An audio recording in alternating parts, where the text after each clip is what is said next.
Mislim da je rad jednog kina neophodan u stvaranju ukupnog nekog kulturnog programa grada i mislim da je imati kino važno iz milion razloga, ali da je važno.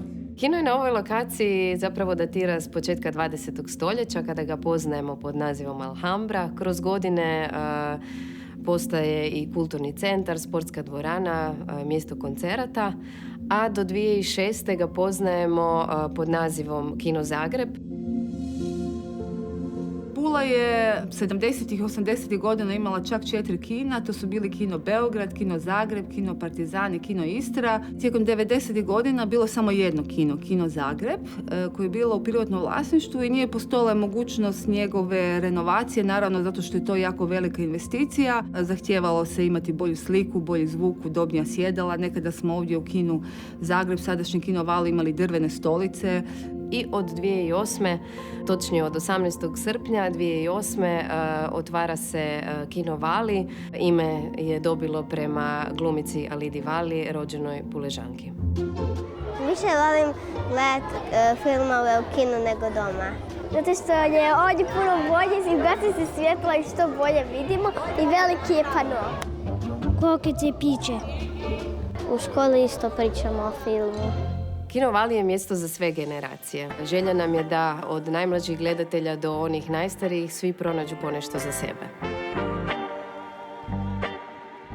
Osjećam se kao da dolazim onako doma kada dolazim ovdje, zato što nekako ima više osobni i topli osjećaj nego neka druga komercijalnija kina. Dobivamo priliku gledati filmove koje ne možemo naći na internetu. Da, čak i ako ih možeš naći na internetu, bolje je gledati film u kinu. I imam osjećaj kao da puštaju filmove zato jer zapravo vole filmove, a ne zato što zbog toga zarađuju ili nešto drugo.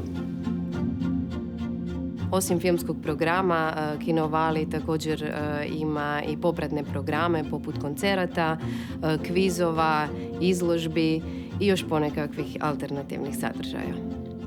Preko filmova učimo povijest, budućnost.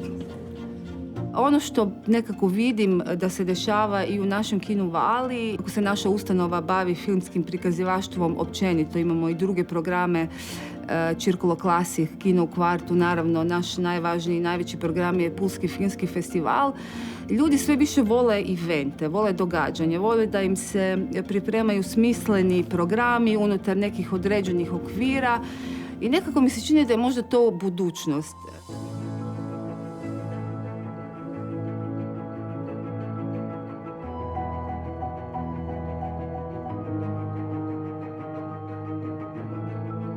Idemo vidjeti ruke za prvi film. Svaki film koji dođem pogledati je po mom izboru i to mi je drago. Pa biram prema mojim stavovima o životu, iskustvima. Prema tome biram i to obogaćuje upravo moje spoznaje. Pa jedno je gledati film na ekranu ili na televiziji, sasvim druga stvar. A druga stvar je i druženje. Ono što nam je najvažnije je publika. Publika i film jednostavno stvaraju jednu sinergiju i zapravo filma bez publike i reakcije publike ne bi niti bilo. Kino budućnosti je kino s publikom i mjesto okupljanja.